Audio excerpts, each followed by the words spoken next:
Hello friends, स्वागत है आप सभी का आपके अपने यूट्यूब चैनल ऑनलाइन शिक्षण में। मैं सुजाता चौधरी आप सभी का एक बार फिर से स्वागत करती हूँ। दोस्तों, जैसा कि अभी तक हमने अपने अब तक के सफ़र में जो 2 चैप्टर अपने कंप्लीट कर लिए हैं, बाल विकास और जो स्कूल हैं मनोविज्ञान के, मनोविज्ञान क्या है, उसकी अवस्थाएं क्या हैं, तो बाकी सभी जो हमने डिटेल में डिस्कस किया है और उम्मीद करती हूँ आप लोगों ने अपने नोट्स बना लिए होंगे। अब जैसा कि हम अपने 3rd चैप्टर की ओर बढ़ रहे हैं जिसका नाम है वंशानुक्रम व वातावरण। आज हम यहाँ पे क्या क्या डिस्कस करेंगे, जो अभी हम इस चैप्टर में डिस्कस करने वाले हैं, एक तो फर्स्ट नंबर पे हो गया हमारा हेरिडिटी, यानी कि वंशानुक्रम।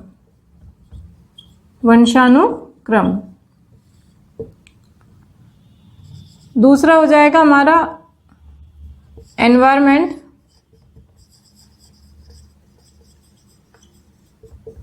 जो कि हमारा वातावरण कहलाता है। एक बहुत वहां से क्वेश्चन आ जाता है, एक है प्रकृति बनाम पोषणवाद। इंग्लिश में हम इसे कह सकते हैं नेचर वर्सेस नर्चर। ठीक है, फिर हमारा हो जाएगा यहाँ पे चौथे नंबर पे जो लॉज हैं इसके, लॉज ऑफ हेरिडिटी या वंशानुक्रम के नियम।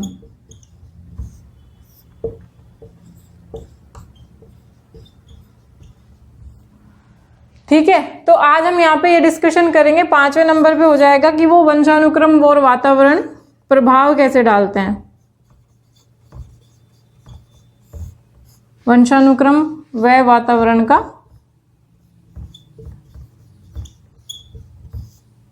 प्रभाव। और 6ठे नंबर पे एक डिस्कशन हो जाएगा हमारा जो उसका शिक्षा व्यवस्था में उसका वो शिक्षक के लिए आवश्यक क्यों है।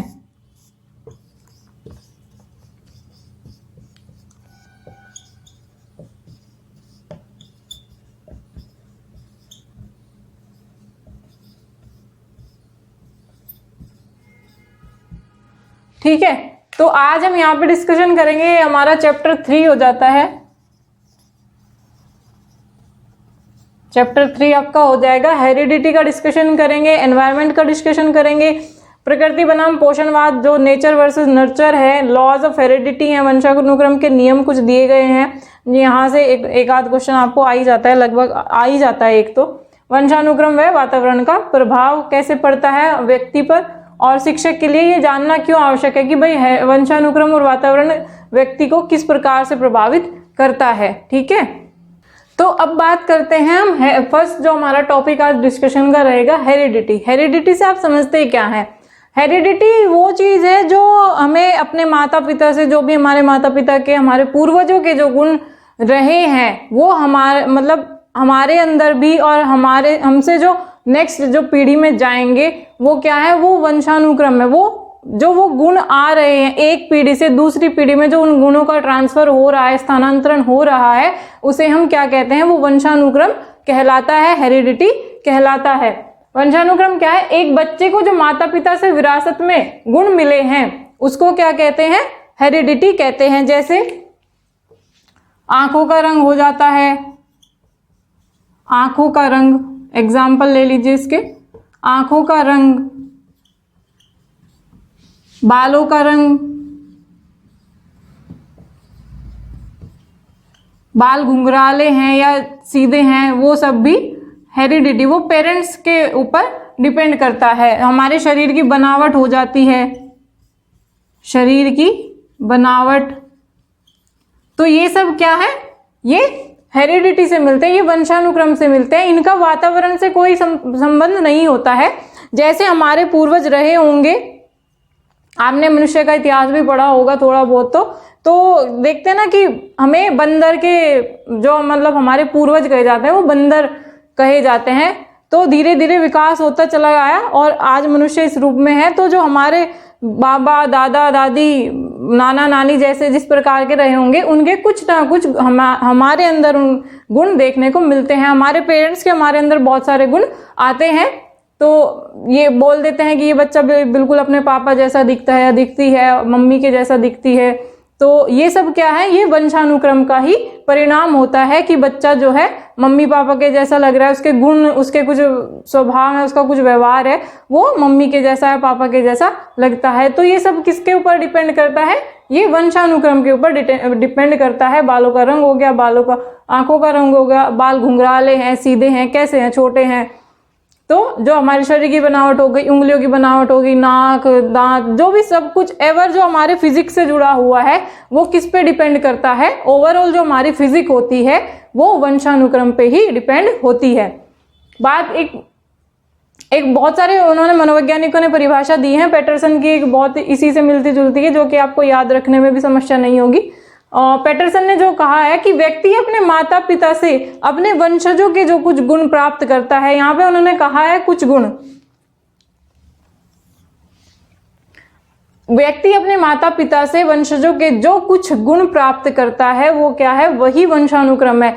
अब बात क्यों इन्होंने क्यों कहा है कि कुछ गुण, क्योंकि ऐसा नहीं हो सकता कि सारे के सारे गुण वो ही आ जाएं। तो अगर वो सारे के सारे गुण आ जाते हैं तो बिल्कुल अपने बाबा दादा के जैसा ही वो चलता चला जाएगा। कुछ गुण वहां से अडॉप्ट करता है ताकि वो एक जो पैटर्न बना हुआ है वो बना रहे, बिल्कुल एक जैसा ना हो कि भाई फिर तो बाबा और दादा में और पोते में जो है पहचान ही नहीं हो पाएगी। इसीलिए यहाँ पे इन्होंने कुछ शब्द का प्रयोग किया है कि जो कुछ गुण प्राप्त करता है वही क्या है, वंशानुक्रम कहलाता है।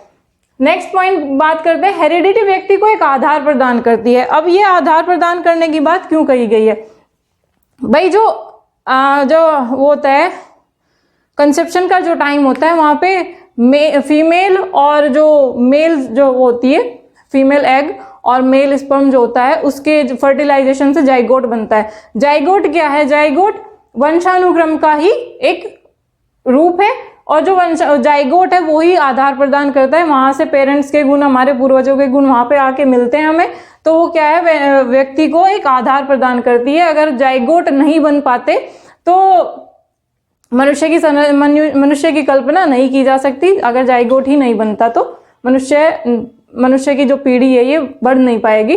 तो ये क्या है, व्यक्ति को एक आधार प्रदान करती है। अगर वहां पे फर्टिलाइजेशन अगर नहीं होगा तो मनुष्य का जो जन्म है वो नहीं हो पाएगा। तो इसीलिए हेरिडिटी क्या है, हेरिडिटी व्यक्ति को एक आधार प्रदान करती है। नेक्स्ट पॉइंट आपका है विकास की लोअर एंड अपर लिमिट को वो सेट कर देती है। लोअर एंड अपर लिमिट से क्या मतलब है कि जो जाइगोट है वो तो आपकी लोअर लिमिट हो जाती है। आप मेल फीमेल जो भी होगा वो मेल जो स्पर्म होता है वो उसी पे, मेल जो क्रोमोसोम होता है वो उसी पे डिपेंड करता है।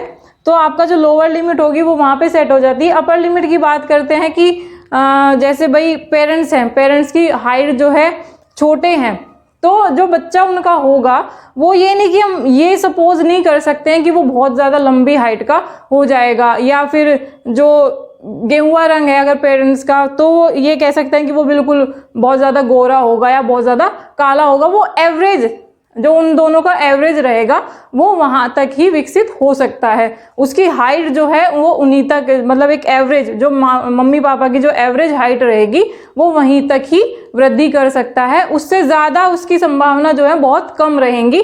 एक्सेप्शन हर जगह हो सकते हैं। आप लोग कहेंगे कि मैम ऐसा नहीं है, हमारे मम्मी पापा छोटे हैं फिर भी हम लंबे हो गए। एक्सेप्शन हर जगह हो सकते हैं, लेकिन जो औसतन की बात की गई है वो जो हमारी हेरिडिटी है वो लोअर एंड अपर लिमिट को हमारी सेट कर देती है। जैसे हमारे पेरेंट्स का फिजिक रहेगा हम लगभग उसी उसमें ग्रो करते हैं, उसी उसमें बढ़ते हैं। ठीक है, तो विकास जो है हमारी विकास की लोअर और अपर लिमिट को कौन सेट कर देता है, हेरिडिटी सेट कर देता है। इसका एग्जाम्पल आप अगर लिखेंगे तो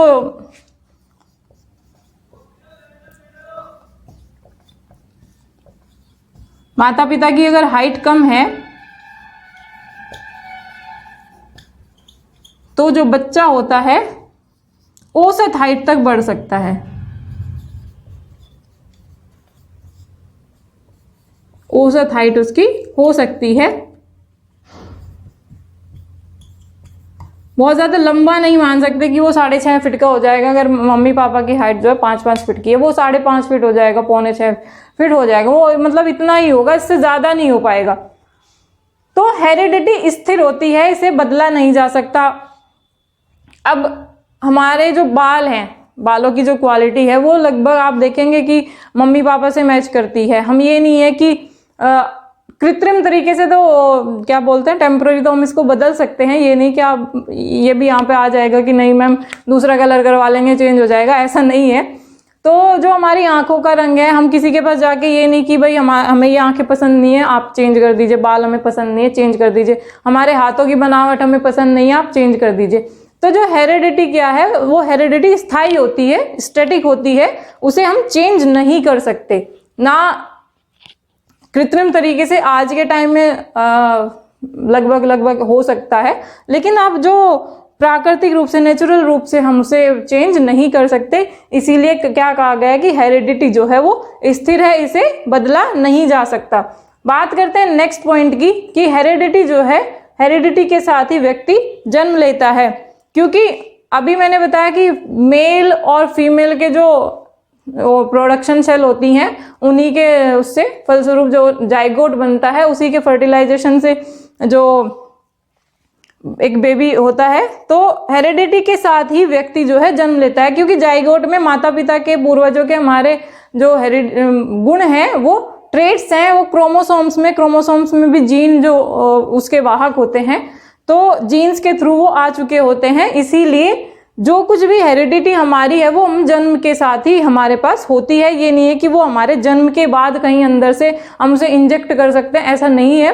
हेरिडिटी जो है, हम व्यक्ति मनुष्य जो है, बच्चा जो है, वो जन्म के साथ ही उसके अंदर हेरिडिटी उसकी कंप्लीटली होती है, पूरी होती है, उसे बाहर से उसके अंदर नहीं ढाला जा सकता। ठीक है, तो ये आपका हेरिडिटी हो गया है। एक बच्चे को माता पिता से जो विरासत में गुण मिलते हैं वो क्या कहलाता है, उसका हेरिडिटी कहलाता है।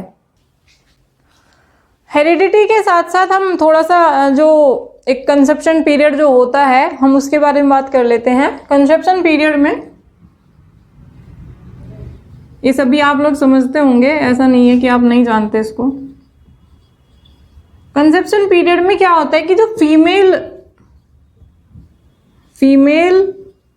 एग, क्या बोलते हैं इसको हम, ओवा या ओवम बोलते हैं, ओवा, और जो हमारा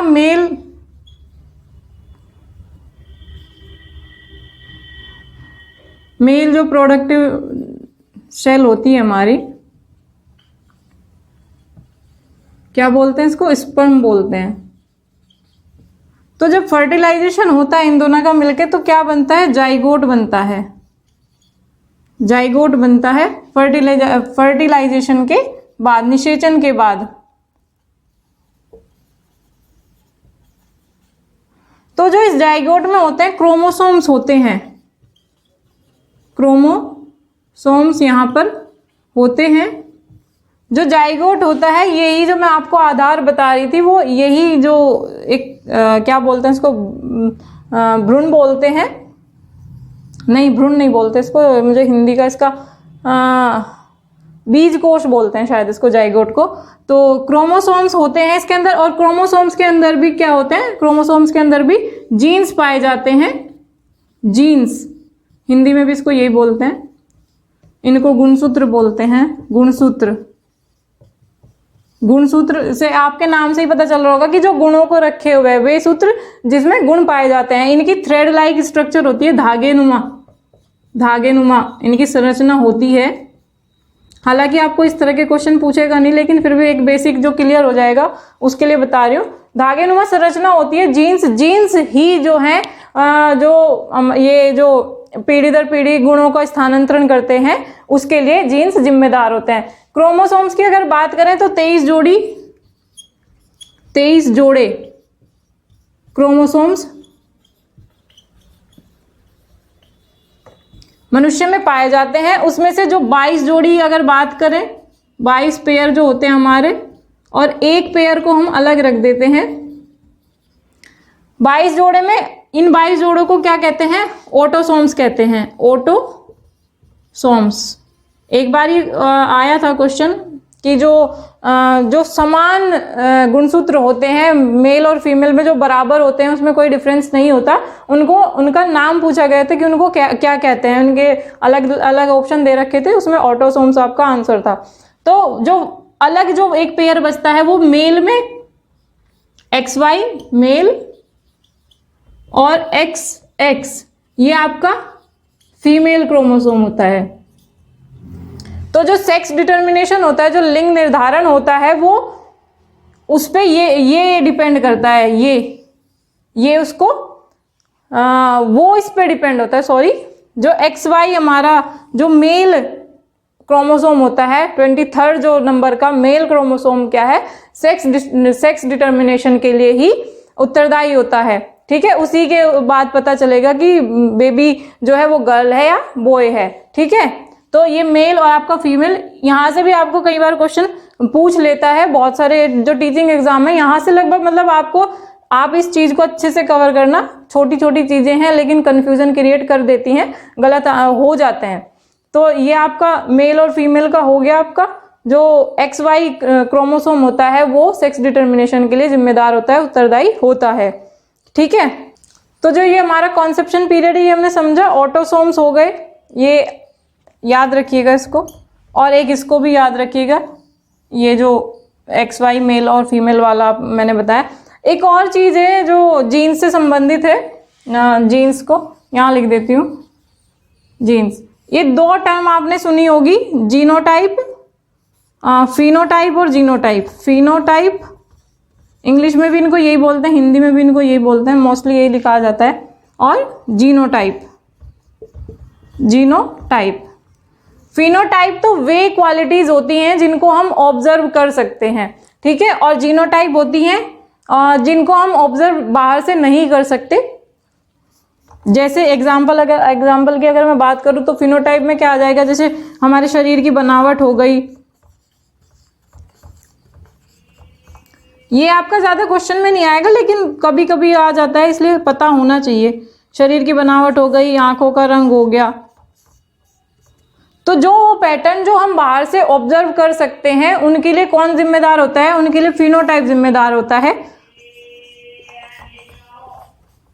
और जो जीनोटाइप की अगर बात करें तो वो चीजें जो हम फिजिकली नहीं देख सकते, जो हमारे अंदर ही इंक्लूड होती हैं, जो हमारे जीन्स में ही इंक्लूड होती हैं। जैसे भाई ह्यूमन है, ह्यूमन का बेबी ह्यूमन ही देखा होगा आपने। पशु है कोई, शेर है, शेर का बच्चा जो है शेर ही होता है।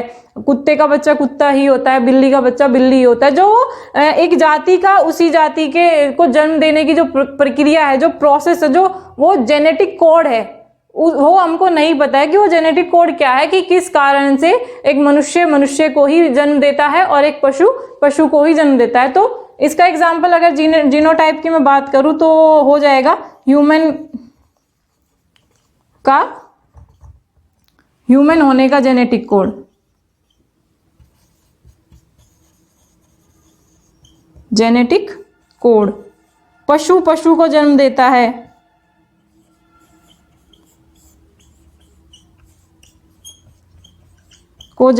है, तो ये जो चीजें हैं ये हम ऑब्जर्व नहीं कर सकते। जीनोटाइप को हम बाहर से ऑब्जर्व नहीं कर सकते, ये याद रखिएगा इससे। और जो फिनोटाइप है वो बाहर से ऑब्जर्व कर सकते हैं। भाई किसी की फिजिक होती है, हम देख सकते हैं कि ये अपने मम्मी या पापा से सिमिलर है, यही तो देखते हैं। ठीक है, इसके जो बाल हैं वो मम्मी के जैसे हैं, इसका जो कलर है वो, इसकी जो नेचर है, एटलीस्ट नेचर भी हम देख सकते हैं कि मम्मी पापा से थोड़ा मैच करती है। तो वो सब क्या है, वो फिनोटाइप इसके लिए जिम्मेदार होता है, बाहर से ऑब्जर्व की जा सकती है।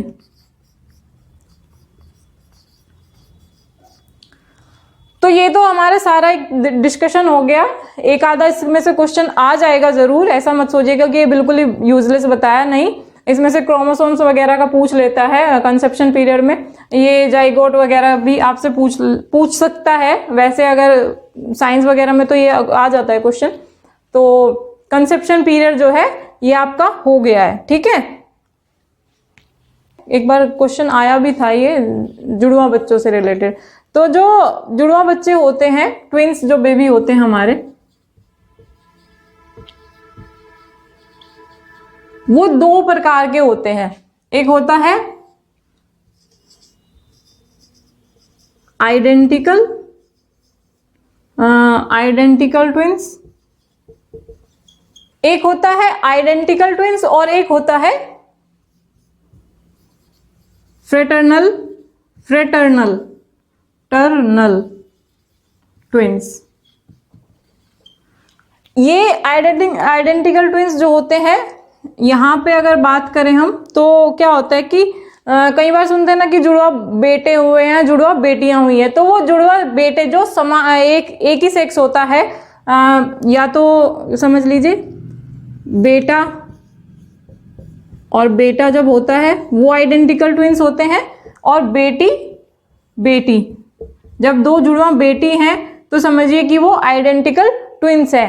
तो और जो फ्रेटर्नल होते हैं वहां पे एक बेटा एक बेटी, मतलब हो तो वो भी सकते हैं दोनों भी, एक बेटा और एक बेटी।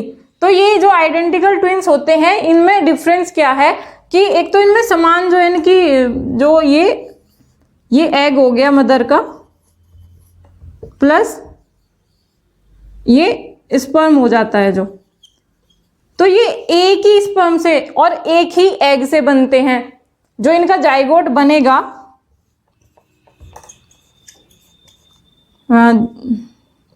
जाइगोट जो बनता है वो एक एग और एक स्पर्म से बनता है।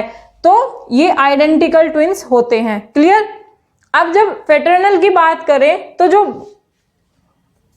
एक एग तो ये हो गया प्लस एक स्पर्म हो गया, ठीक है, और उसके साथ ही एक एग और होता है प्लस दूसरा स्पर्म भी होता है। ठीक है, तो ये दो अलग अलग एग और स्पर्म से बनते हैं और दो ही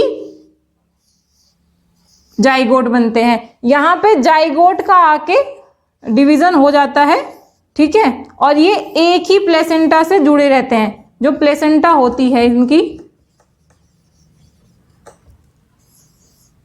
थोड़ा सा एक मिनट,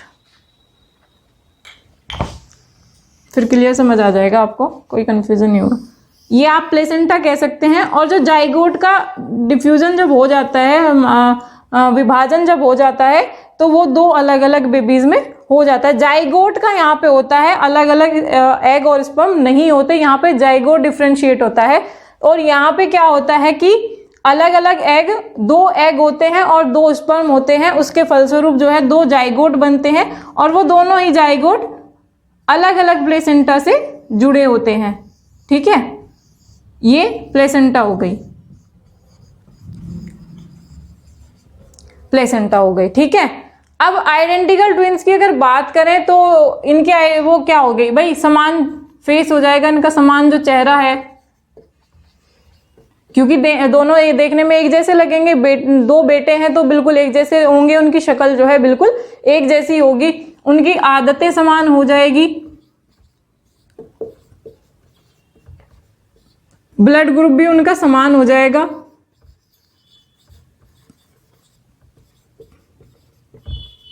फिजिक भी एक, मतलब जो शारीरिक बनावट है आपकी वो भी सेम ही हो जाएगी। शारीरिक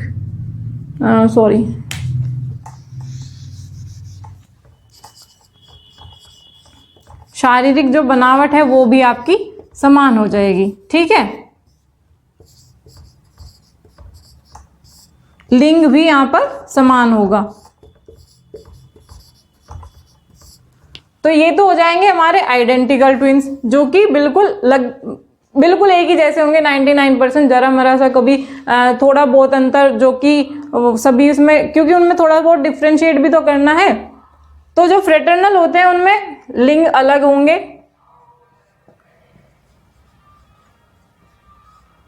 यहां पे आदतों में भी अलग परिवर्तन देखा जा सकता है, आदतों व स्वभाव में परिवर्तन, क्योंकि बेटा और बेटी, जो लड़का और लड़की है, उनकी स्वभाव में हम नेचुरली भी देखते हैं तो थोड़ा सा डिफरेंस होता है। लड़के को कुछ और पसंद होता है, लड़की को कुछ और पसंद होता है। ब्लड ग्रुप भी यहाँ पर चेंज हो सकता है, भी चेंज हो सकता है।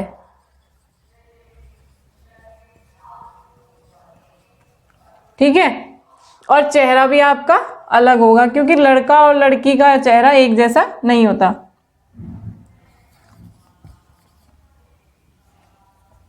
चेहरा भी आपको अलग देखने को मिलेगा।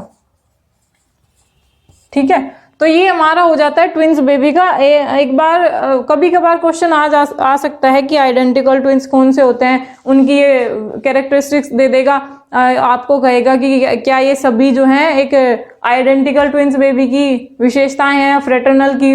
इस तरह से आपको क्वेश्चन वो दे सकता है यहाँ पे, तो ये ध्यान रखिएगा। फ्रेटर्नल जो है वो अलग अलग एग से बनते हैं, अलग अलग स्पर्म से बनते हैं, जबकि जो आइडेंटिकल ट्विंस हमारे होते हैं वो किससे बनते हैं, एक ही एग और स्पर्म से बनते हैं। ठीक है, अब तक जो हमने हेरिडिटी के बारे में डिस्कशन किया, हेरिडिटी जो है हमारी कुछ नियमों को फॉलो करती है। बहुत सारे वैज्ञानिकों ने, मनोवैज्ञानिकों ने कुछ सिद्धांत दिए हैं हेरिडिटी से जुड़े हुए, वंशानुक्रम से जुड़े हुए। तो उसी में टेट वगैरह में हमारे जो टीचिंग एग्जाम है उसमें कभी कभी क्वेश्चन आ जाता है, तो इसीलिए हम डिस्कस करेंगे यहाँ पे वंशानुक्रम के जो नियम है उनका डिस्कशन करेंगे। 5 नियम ये बताए गए हैं। पहला नियम है जो है बीज कोश का निरंतरता का नियम। ठीक है, तो ये किसने दिया था, बीज कोश का। जो इसमें मोस्टली जो आपसे पूछा जाएगा वो यही पूछा जाएगा कि बीज कोश का निरंतरता का नियम या फिर निरंतरता का नियम जो है वो किसने आपको दिया। तो ये बीजमैन के द्वारा ही प्रतिपादित है, बीजमैन ने दिया। इन्होंने क्या कहा, बीजमैन ने कहा कि जो मतलब व्यक्ति जो है, एक मनुष्य जो है ना, वो 2 सेल से बना हुआ है। इन्होंने सेल्स को जो है 2 पार्ट्स में डिवाइड कर दिया। एक दैहिक सेल इन्होंने बताया, दैहिक सेल, और एक बताया इन्होंने उत्पादक सेल, उत्पादक कोशिका, उत्पादक सेल।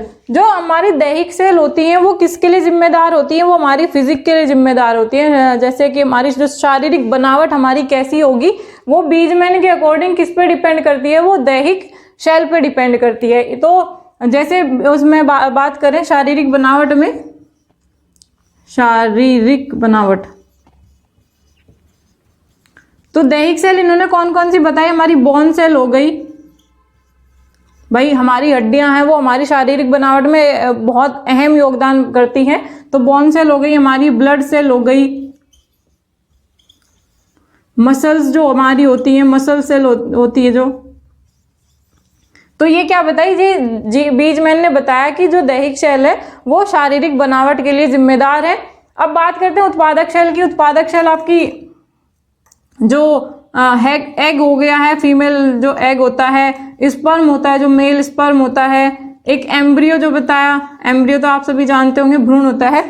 तो ये इन्होंने बताई उत्पादक सेल, और इन्होंने बताया कि जो उत्पादक सेल है हमारी उसका भी निर्माण कहाँ से होता है, वो जर्म प्लाज्मा से होता है, जर्म प्लाज्मा से, जर्म प्लाज्मा से इन्होंने उत्पादक सेल का जो है निर्माण बताया। अब इन्होंने ये तो बता दिया कि जो सेल है हमारी वो उत्पादक और दैहिक सेल 2 प्रकार की होती हैं। इन्होंने नियम क्या दिया था, वो इन्होंने नियम दिया था कि जो हमारे ट्रेट्स हैं, जो गुण होते हैं, वो एक पीढ़ी से, जो हमारे पूर्वज हैं उससे माता पिता में आएंगे। माता पिता से भी पहले आप थोड़ा सा दादा दादी में ले सकते हैं, दादा दादी में आ गए। तो ये दादा दादी जो है उन गुणों के लिए कैसा काम करेंगे, बैंक का काम करेंगे। यहाँ पर वो जो ट्रेट्स हैं हमारे, वो यहाँ पर आकर रिजर्व हो जाते हैं, वो यहाँ पर आकर सेव हो जाते हैं। ठीक है, अब जो दादा दादी हैं उन्होंने हमारे माता पिता को दे दिया। यहाँ पे नाना नानी भी आ सकते हैं, दादा दादी केवल नहीं आएंगे, माता पिता। ठीक है, तो जो माता पिता हो गए वो अगली पीढ़ी के लिए क्या हो गए, ट्रेड्स के लिए वो बैंक हो गए। ठीक है, तो अब माता पिता से संतान में आ जाएंगे। ठीक है, तो इस प्रकार जो है गुणों का, ट्रेट्स का जो है स्थानांतरण पीढ़ी दर पीढ़ी चलता रहता है। इन्होंने कहा कि जो बीज कोश है, जाइगोट है, बीज कोश है, बीज कोश का प्रभाव समाप्त नहीं होता। इन्होंने ऐसा कहा, समाप्त नहीं होता। ठीक है, तो बीज में बीज कोश, सॉरी ये गलत लिखा हुआ, बीज कोश का निरंतरता का नियम किसने दिया? बीजमैन ने दिया। बीजमैन ने शेल को दो प्रकार बताया, एक दैहिक शेल बताया, एक उत्पादक शेल बताया। इन्होंने कहा कि जो बीज कोश का प्रभाव है, यानी कि जो ट्रेट्स हमारे पूर्वजों के जाइगोट में थे, उसका अंत नहीं हो सकता, उसका प्रभाव जो है खत्म नहीं हो सकता। वो पीढ़ी दर पीढ़ी, दादा दादी से माता पिता में, माता पिता से जो है संतान में, और संतान से अगली संतान में वो चलता रहता है, वो उसका प्रभाव खत्म नहीं होता। दैहिक शेल, उत्पादक शेल, और उत्पादक शेल को इसने क्या बताया? ये जर्म प्लाज्मा से। और जर्म प्लाज्मा ही जो है, जो जर्म प्लाज्मा है वो ट्रेट्स के जो गुण हैं, जो गुण अवगुण जो भी हैं, आप ये मत लीजिए कि गुण ही गुण होते हैं, ट्रेट्स का जो है उनका संरक्षण करता है। किसमें होता है संरक्षण? वो जर्म प्लाज्मा में होता है। किसके अकॉर्डिंग? बीजमैन के अकॉर्डिंग। ठीक है, तो ये हो गया आपका बीज कोश का निरंतरता का नियम। तो ये मैं मतलब थोड़ा सा डिटेल में इसलिए बता दिया कि याद रह जाता है कि भाई क्या नियम था, किस तरह से किसने दिया था। हालांकि टेट वगैरह में तो आपका ये सिर्फ सिद्धांत दे देगा और आपका ये पूछेगा कि ये किसने दिया था। ठीक है, अब बात करते हैं समानता का नियम।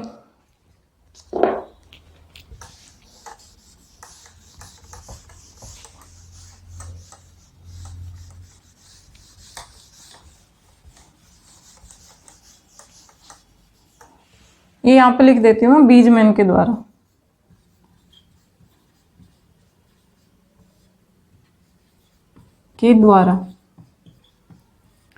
अब बात करते हैं दूसरे नियम की, समानता का नियम। ये किसके द्वारा दिया गया? Darwin Sorensen.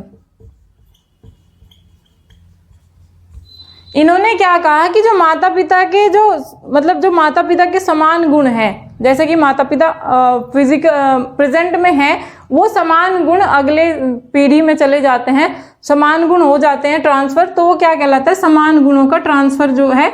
इन्होंने कहा कि समानता का नियम समान गुणों का माता पिता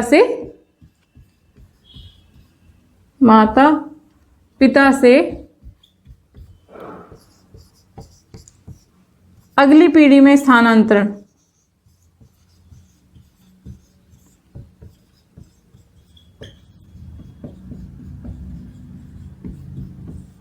ठीक है, तो जो समान गुण होते हैं वो माता पिता से अगली पीढ़ी में जब चले जाते हैं तो वो क्या कहलाता है? वो समानता का नियम कहलाता है। जैसे अगर एग्जाम्पल की बात करें तो जो गोरे माता पिता होते हैं,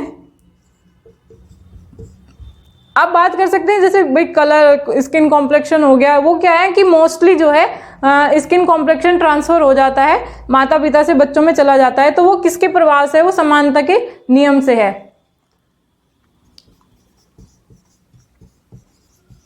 माता पिता की संतान का गोरा होना,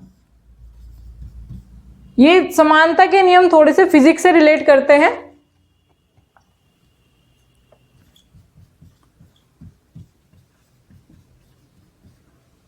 ठीक है, तो ये समानता का नियम हो गया। ये किसने दिया? डार्विन और सोरेनसन ने दिया। बात करते हैं भिन्नता के नियम की। ठीक है, अब समानता का नियम हो गया। भिन्नता के नियम की अगर बात करें तो जो माता पिता के कुछ भिन्न गुण होते हैं, भाई अभी तक जो चला आ रहा था, अब अचानक से एक पीढ़ी में कुछ भिन्न जो चीज आपको देखने को मिलती है। जैसे अगर पुराने समय की बात करूं तो जिराफ जो थे, उनकी गर्दन जो है छोटी थी, तो जब थोड़ा सा प्रकृति पर इफेक्ट पड़ा तो जब वो घास नीचे की खत्म हो गई तो वो ऊंची ऊंची गर्दन करके क्या थे, वो खाने लगे थे ऊपर की पत्ते, जिसकी वजह से उनका जो गर्दन है वो लंबी हो गई थी। तो वो क्या था कि पहले जो जिराफ थे, अचानक से उनमें परिवर्तन आया, जो एक लंबी विकास प्रक्रिया माना जाता है, उसमें परिवर्तन आया, तो उसके फलस्वरूप जो है उनकी गर्दन जो है लंबी होती चली गई। तो वो माता पिता से भिन्न गुण थे ना, जो माता पिता के माता पिता के भिन्न गुणों का अगली पीढ़ी में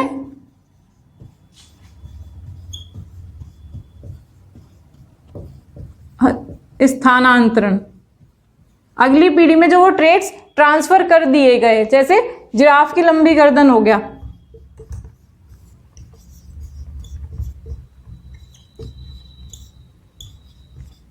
जो हमारे पूर्वज थे उनमें पूंछ पाई जाती थी, लेकिन धीरे धीरे वो मानव में उसका यूज नहीं हुआ, इसलिए वो लुप्त होती चली गई। तो वो भी क्या है, वो भिन्न गुणों का ही ट्रांसफर है। ठीक है,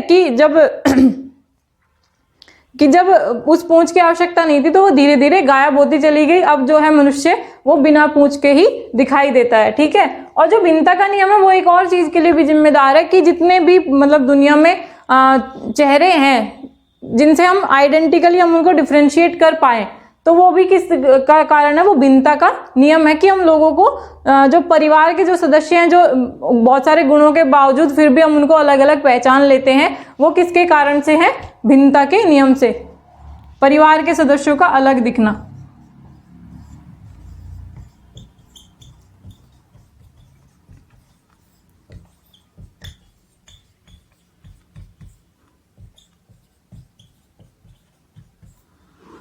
परिवार के सदस्यों का अलग दिखना।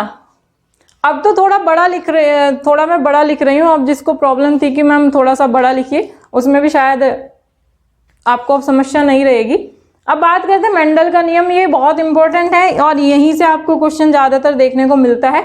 और इसमें भी क्या पूछ लेते हैं, 2 क्वेश्चन पूछे जाते हैं कि जो है ग्रेगर जॉन मेंडल, जो जॉन ग्रेगर मेंडल, इन्होंने भी वंशानुक्रम पर अध्ययन किया, और जो इन्होंने अध्ययन किया था वो अपने मटर के पौधों पर किया था। यही आपको क्वेश्चन ज्यादातर देखने को मिलता है। बहुत सारे टीचिंग एग्जाम्स में यही क्वेश्चन पूछा जाता है कि जो ग्रेगर जॉन मेंडल थे उन्होंने अपने जो प्रयोग किए वो किस पौधे पर किए, मटर के पौधे पर किए। ये एक ब्रिटिश पादरी थे और जो चर्च था इनका, वहीं पे उसमें मटर लगी हुई थी। उद्यान मटर बोलते हैं, कभी कभी नाम आ जाता है उद्यान मटर भी आ जाता है, एग्जाम में देखने को मिल जाता है। तो जो वहां पे ये इन्हीं वंशानुक्रम के जो गुण हैं ये किस तरह से अगली पीढ़ी में पीढ़ी दर पीढ़ी जाते हैं, इन्हीं सब का वो अध्ययन कर रहे थे। तो वो मटर के पौधों पर इन्होंने अध्ययन किया। इन्होंने मटर के पौधों पर अपना अध्ययन किया। इन्होंने देखा कि जो माता पिता के भिन्न लक्षण हैं, लक्षण तो माता पिता में आ गए, लेकिन वो कभी कभी क्या है, पीढ़ी दर पीढ़ी ट्रांसफर नहीं होते, रिग्रेसिव हो जाते, प्रत्यागमित हो जाते हैं। प्रत्यागमन का नियम भी कहते हैं इसको, प्रत्यागमन, रिग्रेशन बोलते हैं। ठीक है, तो रिग्रेशन क्या होता है कि जैसे कि माता पिता में कुछ गुण थे, वो एक पीढ़ी में अगली पीढ़ी में ट्रांसफर होने थे, लेकिन वो वहां नहीं हुए और 1-2 पीढ़ी छोड़ने के बाद वो अगली से अगली पीढ़ी में ट्रांसफर हो जाते हैं। जैसे बोल देते हैं ना कि भाई मतलब कुछ या तो कोई ऐसा लक्षण हो गया कि भाई सामान्य माता पिता थे और दादा दादी भी बहुत सामान्य थे, लेकिन बच्चा जो है बहुत प्रतिभावान निकल गया, तो कह देते हैं कि इसके पूर्वज जो हैं वो बड़े ही प्रतिभाशाली रहे होंगे। या ऐसा कह देते हैं कि भाई ऐसा इसके अंदर तो ऐसा, मम्मी पापा के अंदर तो ऐसा कोई गुण नहीं था और ये पता नहीं कहाँ से चोर उचक्का बन गया। तो ये कहीं ना कहीं से हमारे पूर्वजों से ही बिलोंग करता है। वो 1-2 पीढ़ी में वो प्रत्यागमित हो गया, उसका रिग्रेशन हो गया और वो अब नेक्स्ट पीढ़ी में हमें देखने को मिल रहा है। ऐसा ही बहुत सारी बीमारियों में भी हमें देखने को मिलता है, जो जेनेटिक बीमारियां होती हैं। कह देते हैं कि मम्मी पापा को तो नहीं थी लेकिन इसको हो गई, तो वो कहीं ना कहीं हमारे पूर्वजों से ही उसका लिंक है, क्योंकि ये सब किससे डिपेंड करता है, ये सब वंशानुक्रम पे ही डिपेंड करता है। तो ग्रेगर जॉन मेंडल ने यही बताया कि जो भिन्न लक्षण है वो पीढ़ी दर पीढ़ी स्थानांतरित, कभी कभी पीढ़ी दर पीढ़ी स्थानांतरित नहीं भी हो पाते। पीढ़ी दर पीढ़ी उनका जो स्थानांतरण होता है वो प्रत्यागमित हो जाता है। स्थानांतरण प्रत्यागमित हो जाता है, प्रत्यागमित। ठीक है, तो ये इन्होंने बताया मेंडल का नियम। आपको पूछ लेगा कि उन्होंने मटर के पौधे पर उन्होंने अपने जो प्रयोग हैं, मोस्टली तो यही क्वेश्चन देखने को मिला है कि मेंडल ने अपने जो प्रयोग थे वो किस पौधे पर किए। ठीक है, अब बात करते हैं जीव सांख्यिकी का नियम। आपने एक नाम सुना होगा फ्रांसीसी गाल्टन। फ्रांसीसी गाल्टन, इस नियम को गाल्टन का नियम भी बोल देते हैं। गाल्टन का नियम, जीव सांख्यिकी का नियम। इन्होंने बताया कि इन्होंने थोड़ा सा स्टैटिक्स का प्रयोग किया था कि जो हमारे ट्रेट्स हैं वो एक पीढ़ी से दूसरी पीढ़ी में किस रेशियो में या किस उसका जो रेशियो है, अनुपात है, वो किस तरह से रहता है। इन्होंने बताया कि जो एक बच्चा है उसमें जो ट्रेट्स जाएंगे वो 1/2 तो माता पिता के जाएंगे, माता पिता से जाएंगे, और उस माता पिता में भी मतलब उसमें भी आधे आधे हो जाएंगे। ठीक है, अगर 50% जा रहे हैं ट्रेड्स पिछली जनरेशन के, तो वो क्या है 25% जो है 25 में डिवाइड हो जाएंगे। ठीक है, तो 1/4 जाएंगे वो दादा दादी व नाना नानी से हो जाते हैं, नानी और नाना से।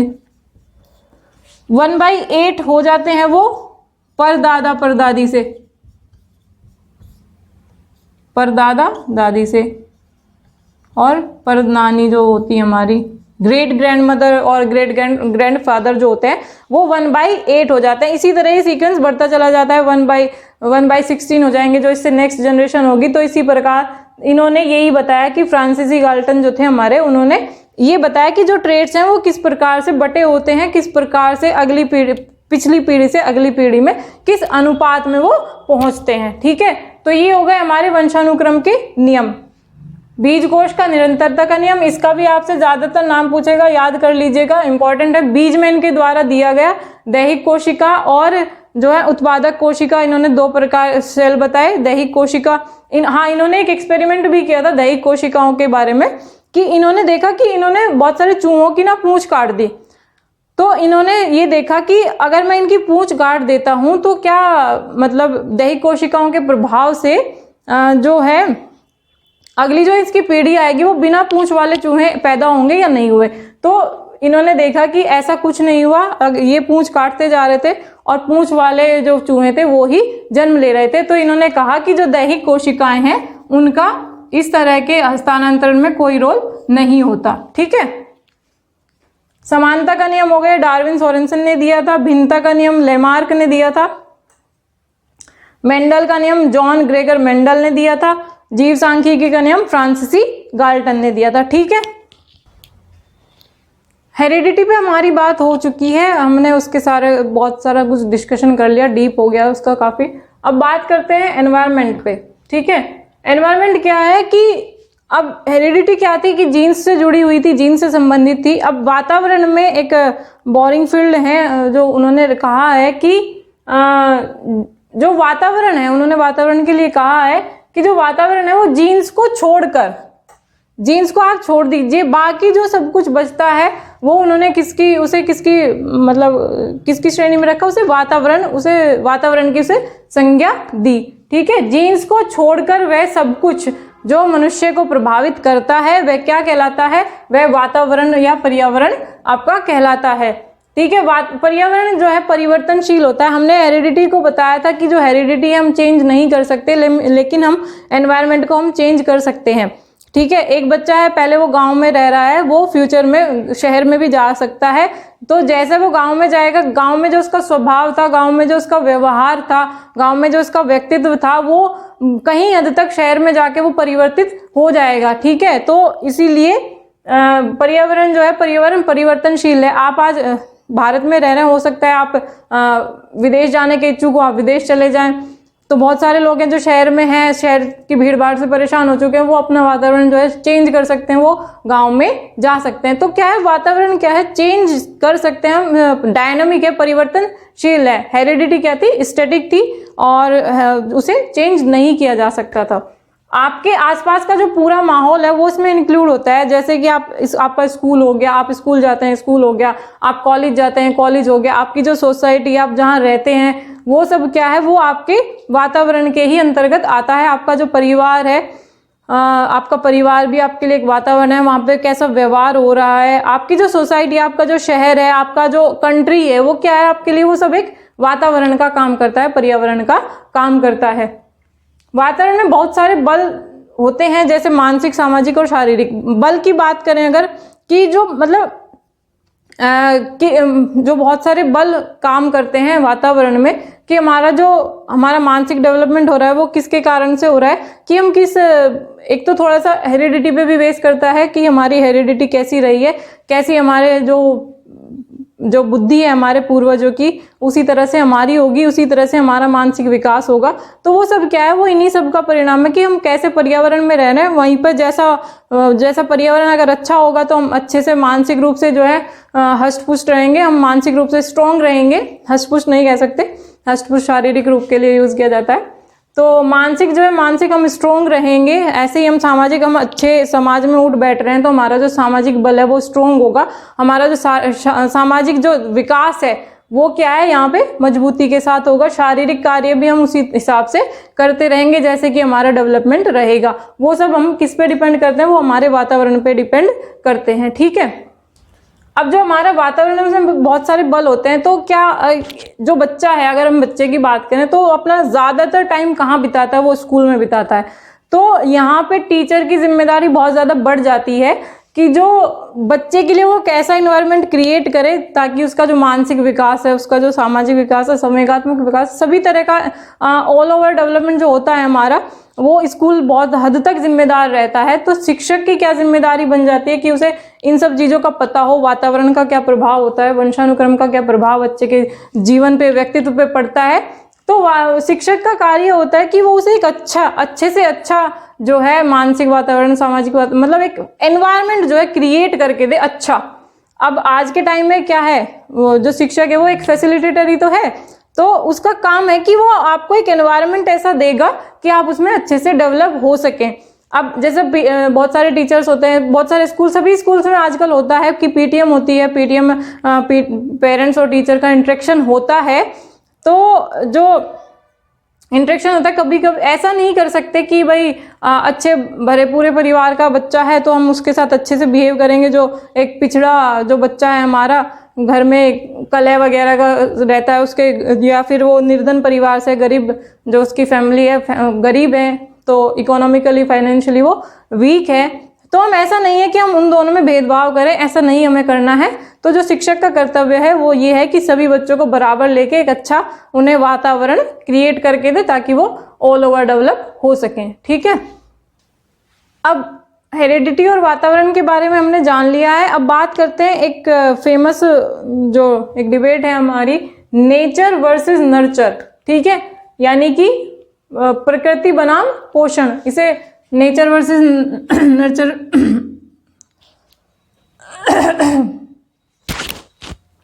नेचर वर्सेस नर्चर, प्रकृति बनाम पोषण,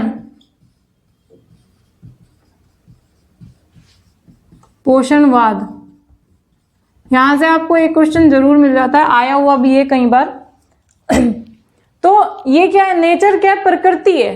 जो बोल देते हैं कई बार, इससे तो बहुत गुस्सा आता है, यार ऐसा ही नेचर है, चल छोड़ इसको। ठीक है, तो ये क्या है, ये नेचर है। व्यक्ति का जो स्वभाव है वो क्या है, वो उसकी नेचर है। अब व्यक्ति किस वातावरण में रह रहा है, कैसा मतलब वो स्वभाव जो है किसके परिणाम स्वरूप है, वो क्या है, उसका पोषण है। जैसे कि हम कोई पौधा अगर हम नर्सरी से घर लेके आ जाते हैं, हम उसका बहुत ही अच्छे से पोषण करते हैं, उसको खाद पानी देते हैं, वो क्या है, हम उसको एक पोषण कर रहे हैं ना, उसको पोषित कर रहे हैं। वैसे ही बच्चे को भी तो हम एक अच्छा वातावरण देते हैं, अच्छी से अच्छी सुविधाएं देते हैं, सारी मतलब उसका हर चीज से ध्यान रखते हैं, वो क्या है, उसको पोषण ही तो है। वो कहाँ से आता है, वो एनवायरमेंट से आ रहा है। ठीक है, तो जो प्रकृति होती है, मनुष्य की जो प्रकृति होती है, बच्चे की अगर बात करें, वो क्या होती है, वो स्थायी होती है। क्यों? क्योंकि ये हेरिडिटी से बिलोंग करती है। और जो भी मैंने आपको अभी बताया था पहले भी कि हेरिडिटी को हम चेंज नहीं कर सकते। वो कैसी होती है, उसकी जो नेचर होती है वो स्थायी होती है। अब जो नर्चर है, जो पोषण है हमारा, अभी मैंने आपको बताया था वातावरण है, वातावरण हम चेंज कर सकते हैं। पोषण कहाँ से आता है? ये वातावरण से ही तो आता है, ठीक है। अब वातावरण क्या होता है? वातावरण परिवर्तनशील होता है। इसका मतलब कि हम पोषण को भी परिवर्तित कर सकते हैं। पोषण स्थायी नहीं है, कि ऐसा नहीं है कि इस तरह से दे दिया तो बस ऐसा ही ये रहेगा, नहीं, हम उसको चेंज कर सकते हैं। जैसा हमारा, हम उसको, बच्चे को जिस प्रकार के वातावरण में रखेंगे हम उसी प्रकार से उसको पोषित कर रहे हैं, आप ये समझ सकते हैं। तो ये कहाँ से आता है? परिवर्तनशील होता है, ये एनवायरमेंट से आता है, ठीक है। जो बहुत सारे हमारे मनोवैज्ञानिक रहे हैं, जैसे पियाजे हो गया, वो क्या करते हैं, वो जो विकास को करते हैं कि वो प्रकृति से जुड़ा हो, प्रकृति पर आधारित होता है, प्रकृति पर आधारित बताते हैं, उसका समर्थन करते हैं। और जो पोषण है, जो हमारे वाटसन महोदय हैं, एक डेफिनेशन भी मैंने आपको बताई थी कि ये कहते हैं कि आप मुझे 1 दर्जन बच्चे दे दो और तुम जो चाहो मैं इनको वो बना दूंगा। वो किसके बिहाफ पे बोलते हैं? वो यही बोलते हैं कि मैं जिस बच्चे को मुझे जो बनाना है, उसे चोर बनाना है, उसे डॉक्टर बनाना है, उसे वकील बनाना है, जो भी मुझे उसे बनाना है, मैं उसे उसी तरह के वातावरण में रखूंगा और वो बच्चा वो ही बन जाएगा। तो इसीलिए जो वाटसन है वो पोषण के समर्थक हैं कि हम जिस प्रकार का हम पोषण देंगे, अर्थात जिस प्रकार का हम वातावरण रखेंगे, व्यक्ति का व्यक्तित्व उसी तरह का हो जाता है, उसका विकास उसी तरह का हो जाता है। पोषण को समर्थन देते हैं, ठीक है। अब जब 2 पहिए होते हैं, 2 मत होते हैं, तो कहीं ना कहीं हम उनके एक मध्यम मार्ग की भी बात करते हैं। जैसा कि बुद्ध ने बताया कि भाई ना तुम इधर चलो ना तुम इधर चलो, ना तुम ज्यादा ही अच्छे बनो ना तुम ज्यादा ही बुरे बनो, तुम एक मध्यम मार्ग को अपना लो। उसी तरह का एक डेफिनेशन दी है वुडवर्थ, जो साहब है हमारे, मनोवैज्ञानिक है हमारे, उन्होंने कहा है कि एक पौधे का जो वंशक्रम है उसके बीज में निहित होता है, और जबकि पोषण का जो दायित्व है वो वातावरण पर डिपेंड करता है। इन्होंने कहा कि जो व्यक्ति का व्यक्तित्व है, उसका विकास है, व्यक्ति का विकास जो है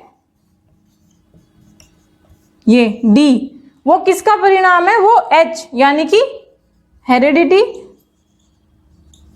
और इनटू मल्टीप्लाई यानी कि गुणनफल किसके? एनवायरमेंट के, एनवायरमेंट के, ठीक है। उन्होंने कहा, वुडवर्थ ने जो कहा है, ये वुडवर्थ ने दी है, वुडवर्थ।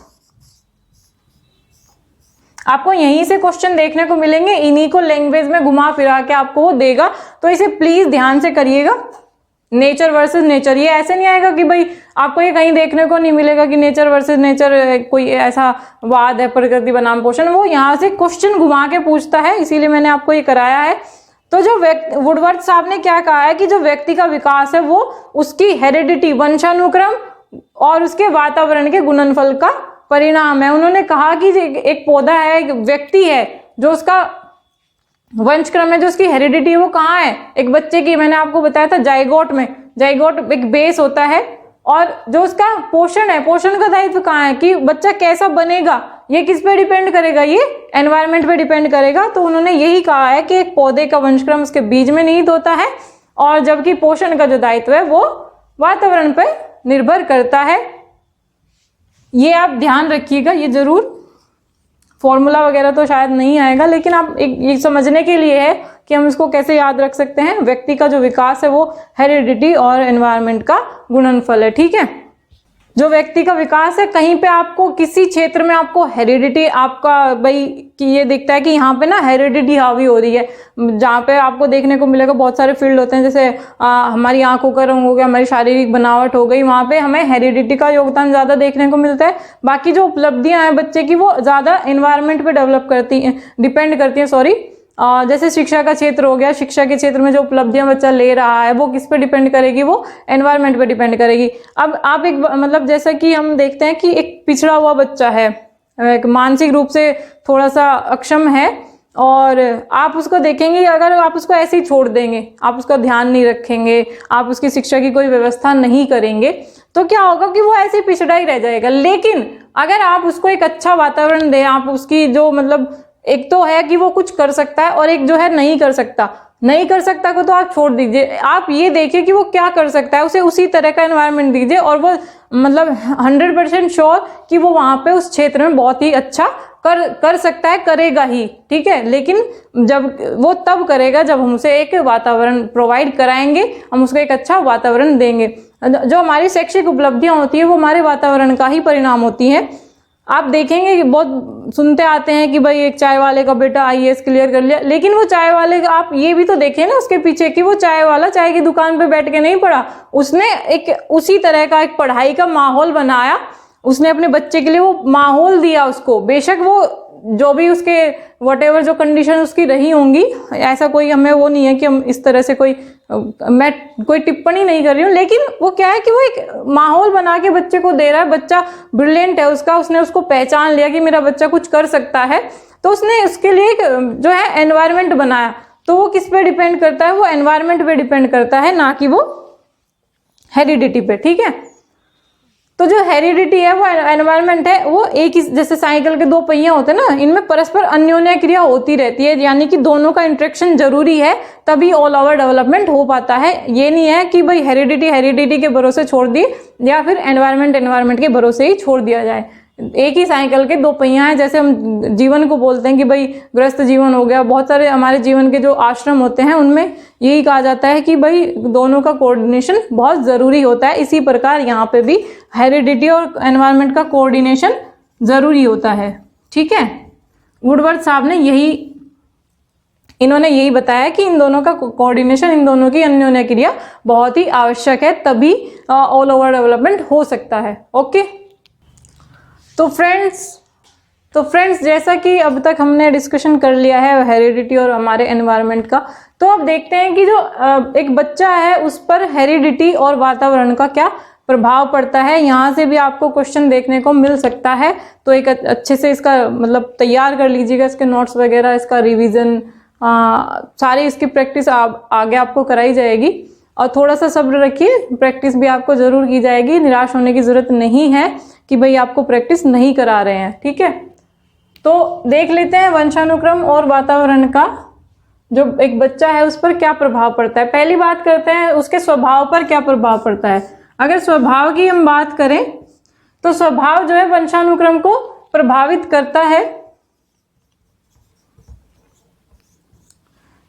एक मनोवैज्ञानिकों का वैज्ञानिकों का कहना है कि जो वंशानुक्रम है उससे एक विशेष जो कोशिकाएं हैं और उनकी जो संरचना है, जो कि जीन्स से जुड़ी हुई कोशिकाएं होती हैं, उनकी संरचना जो है वो हमारे व्यक्तित्व को मतलब ऐसी तरह का हमारा स्वभाव हो जाता है, स्वभाव के लिए, वो स्वभाव की प्रतिक्रिया के लिए वो जिम्मेदार होती हैं। इन्होंने कोशिकाओं के बारे में बताया है कि जो कोशिकाएं, जो जीन्स से संबंधित कोशिकाएं होती हैं वो हमारे स्वभाव के लिए ही जिम्मेदार होती हैं। तो इन्होंने कोशिकाओं को उत्तरदायी बताया है।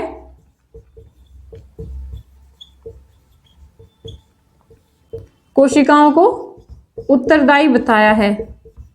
इन्होंने जो इसका समर्थन करते हैं वो कहते हैं कि जो वंशानुक्रम, जो हमारा स्वभाव है, व्यक्ति का जो स्वभाव है वो वंशानुक्रम से ही प्रभावित रहता है।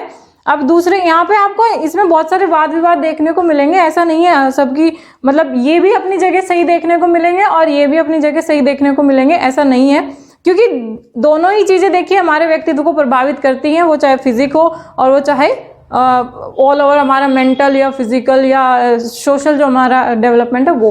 तो यहाँ पे इन्होंने बता दिया कि जो कोशिकाएं हैं वो उत्तरदायी हैं कि आदमी का स्वभाव कैसा होगा, वो ही विशेष कोशिकाएं हैं, तो उसी के अकॉर्डिंग बच्चे उसका स्वभाव होगा। वातावरण की अगर बात करें तो वातावरण भी मतलब प्रभावित करता है, वातावरण भी उसको, ऐसा नहीं है कि व्यक्तित्व के स्वभाव को प्रभावित नहीं करता। अगर आप एक खुशनुमा वातावरण है आपका, एक अच्छा एनवायरनमेंट है आपका, तो क्या होगा, एक आपका जो स्वभाव हो वो बहुत ही खुशमिजाज होगा, आप शांतचित्त हो सकते हैं, विनम्र हो सकते हैं। अगर दूसरी बात करें, आप मतलब कलह क्लेश वाली स्थिति में आप रहते हैं तो क्या होगा कि आपके अंदर एक चिड़चिड़ापन आपको देखने को मिलेगा। वो क्या है, वो स्वभाव में ही तो आपके आ रहा है कि आप चिड़चिड़े हो रहे हैं। कारण क्या है कि आपका वातावरण जो है कलह क्लेश वाला है, तो इसलिए वातावरण भी स्वभाव को प्रभावित करता है।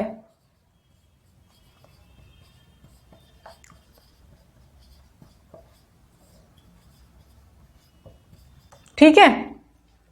बात करते हैं व्यक्तित्व पर, जो व्यक्तित्व है उस पर क्या प्रभाव पड़ता है। इन्होंने कहा कि जो वंशानुक्रम में व्यक्तित्व को प्रभावित करता है, कुछ ऐसी क्षमताएं जो निहित होती हैं, व्यक्ति जो जन्मजात रूप से जन्म के समय खुद लेकर आता है, वो क्या है कि वो व्यक्तित्व को प्रभावित करते हैं। जो उसके अंदर कुछ निहित जो क्षमताएं हैं उसी के अनुसार उसका व्यक्तित्व इन्होंने बताया है कि जो व्यक्तित्व पर किस प्रकार प्रभाव डालता है वंशानुक्रम की, जन्म से निहित अक्षमताएं जो होती हैं वो ही उत्तरदायी होती हैं। जन्म से निहित अक्षमताएं, सॉरी, किसके लिए, व्यक्तित्व के लिए उत्तरदायी हैं। व्यक्तित्व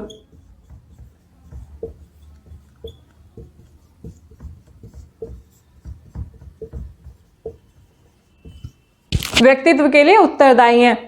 ठीक है, जैसा कि आपको जो एक हमारी शिक्षा की डेफिनेशन भी है, महात्मा गांधी जी ने कहा है कि जो अंतर्निहित जो अक्षमताएं उन्हें बाहर निकालना, वो क्या है, वो शिक्षा का कार्य है, शिक्षा को उन्होंने बताया है। ठीक है, अब वातावरण किस प्रकार से प्रभावित करता है। वातावरण ये है कि जो अभी मैंने जैसे आपको एग्जाम्पल भी दिया था कि भाई रिक्शा वाले का बच्चा हम सुनते हैं कि आईएएस हो गया, तो ये नहीं है कि सिर्फ बड़े लोगों के बच्चे ही आईएएस पीसीएस हो सकते हैं, लेकिन वातावरण वहां पे बहुत इंपॉर्टेंट रोल प्ले करता है। अच्छे वातावरण में, उचित वातावरण में रहकर भी, उचित वातावरण में आप महान कलाकार बन सकते हैं, साहित्यकार बन सकते हैं, आप जो चाहे, जैसा आपका माहौल होगा आप उसी तरह का बन सकते हैं। ठीक है, साहित्यकार, सॉरी, आईएएस पीसीएस आप जो चाहें वो बन सकते हैं, अगर आपका जो एनवायरनमेंट है वो उसी के अनुरूप है। ऐसा नहीं है कि आप रह तो रहे हैं मतलब चोरों और उसके बीच में और बनना चाह रहे हैं आप आईएएस, तो ये पॉसिबल नहीं है। आपको जो चीज आपको बनना है, आपको एक ऐसा ही एनवायरनमेंट आपको चाहिए होगा। ठीक है, बात करते हैं बुद्धि की। तो बुद्धि जो अभी फ्रांसिस गाल्टन हमारे महोदय रहे हैं, उन्होंने कहा कि गाल्टन के अनुसार, गाल्टन ने बताया कि जो बुद्धि है वो वंशानुक्रम पर ही डिपेंड करती है। बुद्धि एक उसका निहित योग्यता है, वो ये नहीं कि वातावरण के अनुसार हम उसको घटा बढ़ा नहीं सकते हैं। गाल्टन ने वंशानुक्रम को ही बुद्धि के लिए, वंशानुक्रम को ही बुद्धि के लिए जिम्मेदार माना है, उत्तरदायी माना है।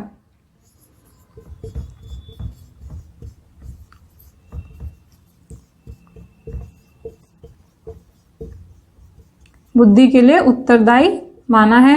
दूसरी ओर जो बुद्धि के लिए कुले एक हमारे साइकोलॉजिस्ट रहे हैं, उन्होंने एक वो भी किया, प्रयोग भी किया। उन्होंने देखा कि जो मतलब एक 2-3 संस्थाएं थी उस समय की, रॉयल सोसाइटी और एक विज्ञान सोसाइटी थी, विज्ञान सोसाइटी थी और एक और ऐसा ही कुछ नाम था। उन्होंने रॉयल सोसाइटी वगैरह के लोगों पर सर्वे किया था। रॉयल सोसाइटी हो गया और विज्ञान हो गया, विज्ञान अकादमी हो गया। तो इन्होंने यहाँ पे जो वर्किंग थे वो लोग, यहाँ से जुड़े हुए जो यहाँ पे रहने वाले लोग थे, उन्होंने उस पर एक सर्वे किया, अपना एक प्रयोग कह सकते हैं, प्रयोग किया। उन्होंने देखा कि जो वहाँ पे रहने वाले लोग थे, उनके पूर्वजों की भी अगर बात करें तो वो भी मतलब उच्च कुल के थे, ऊंचे पदों पर आसीन थे और रिटायर्ड थे कुछ लोग। तो और जो उनकी नेक्स्ट जनरेशन थी वो भी बहुत ही प्रतिभाशाली हो रही थी। जैसा कि इन्होंने कहा था कि गाल्टन ने कहा था कि प्रतिभाशाली का बच्चा ही प्रतिभाशाली हो सकता है। इन्होंने नकार दिया कि नहीं, ऐसा नहीं है। आप एक एनवायरनमेंट क्रिएट करिए, जो रॉयल सोसाइटी में रहने वाले लोग हैं उनका, क्योंकि वातावरण ऐसा है और वहाँ पे जो नेक्स्ट जनरेशन है वो भी इसी तरह की ही आ रही है वहाँ पे, क्योंकि सभी बच्चों को एक अच्छा सा मतलब सुख सुविधाएं संपन्न सब कुछ वहाँ पे आपको मिलेगा, तो बच्चे का डेवलपमेंट भी उसी तरह का हो जाता है। इन्होंने बुद्धि को वातावरण से प्रभावित बताया कि बुद्धि जो है वातावरण से प्रभावित होती है। और आज के समय में आपको यही ज़्यादा मतलब देखने को मिलेगा कि अगर हम अच्छा एनवायरनमेंट क्रिएट करते हैं तो हम एक अच्छा जो बच्चा है वो तैयार कर सकते हैं। ठीक है, लिंग पर प्रभाव जो होता है वो जैसा कि मैंने बताया था जाइगोट पर डिपेंड करता है। वो जो 23rd जो क्रोमोसोम है हमारा मेल और फीमेल का, जो मेल का क्रोमोसोम है वो उसी पर डिपेंड करता है। तो जो लिंग है बच्चे का वो किस पे डिपेंड करेगा, वो केवल वंशानुक्रम पे ही डिपेंड करता है। ठीक है,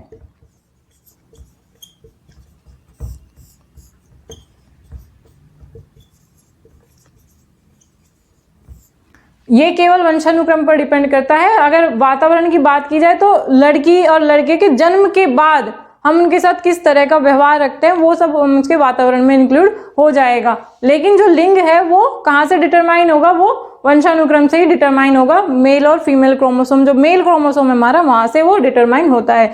जो शारीरिक विशेषताएं हमारी जो शारीरिक विशेषताएं हैं उन पर वंशानुक्रम का क्या प्रभाव पड़ता है, वातावरण का क्या प्रभाव पड़ता है। शारीरिक विशेषताओं में जैसे हमारा शरीर की बनावट हो गई, शरीर की बनावट,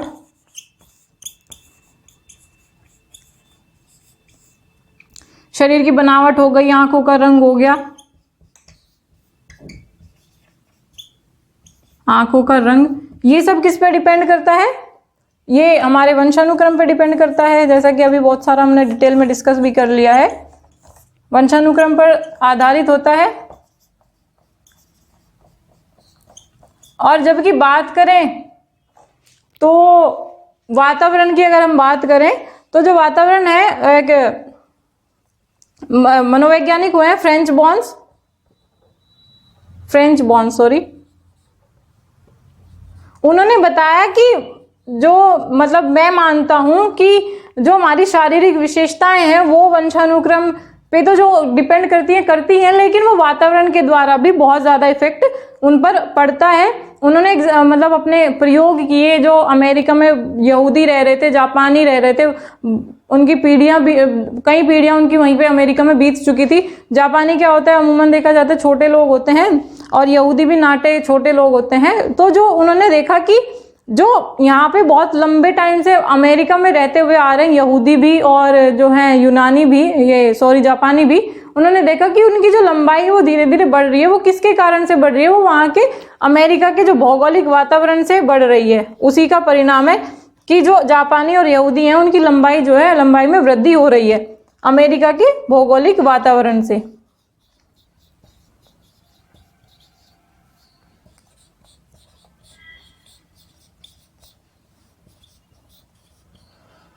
तो ये था।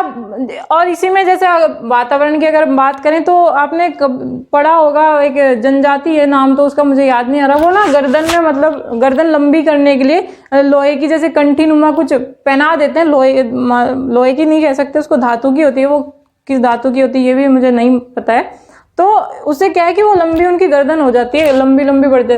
तो जो एक गर्दन को एनवायरनमेंट मिला, उसको एक वो मेटल का सपोर्ट मिला, उससे क्या हुआ कि उसकी जो धातु की, उसकी जो गर्दन की लंबाई थी वो नॉर्मल से ऊंची हो जाती है। वो उनकी जनजातियों की एक विशेषता है, उनकी एक पहचान है उनकी। इसी तरह जापान में बहुत सारी लड़कियों को ना लोहे के जूते पहना देते हैं, तो जो उनका पैर का साइज है वो ज्यादा बढ़ नहीं पाता। तो वो भी क्या है, वो पैर के लिए एक ऐसा एनवायरनमेंट क्रिएट कर देते हैं कि उसकी वृद्धि जो है वो सीमित हो जाती है, बढ़ नहीं पाती। तो ये सभी एग्जाम्पल हैं जो बालक पर वंशानुक्रम और वातावरण के प्रभाव देखने को मिलते हैं। ये सब हमने डिस्कस किया है अब तक। आज जो क्लास में हमने डिस्कस किया है, उम्मीद करती हूँ समझ आया होगा, आपको मजा आया होगा क्लास को देखने के बाद। बाकी जो आपके डाउट्स हैं वो मैंने एक दो कुछ बच्चों के मैंने कमेंट्स देखे थे और उनको मैंने रिप्लाई भी कर दिया है। उम्मीद करती हूँ आप सेटिस्फाई हुए होंगे। और बाकी आप जो ये रिवीजन वगैरह की प्रैक्टिस सेशन की बात कर रहे हैं, थोड़ा सा हमारा जो सिलेबस है एक बार वो पहले हम कवर कर लेते हैं, उसके बाद आपको प्रैक्टिस भी जरूर कराई जाएगी। डोंट वरी, चिंता मत कीजिए। जब हम पर भरोसा किया है तो एक बार पूरा तो करके देखिए उसको, ठीक है। तो उम्मीद करती हूँ अच्छा लगा होगा ये क्लास, आपको समझ आ रही होगी। छोटे साइज की जो प्रॉब्लम थी वो भी दूर हो गई होगी, थोड़ा सा बड़ा लिख रही हूँ। और बाकी अगली वीडियो में मिलते हैं, तब तक के लिए करते रहिए अपनी तैयारी, रिवीजन करते रहिए, नोट्स बनाइए। तब तक के लिए नमस्कार।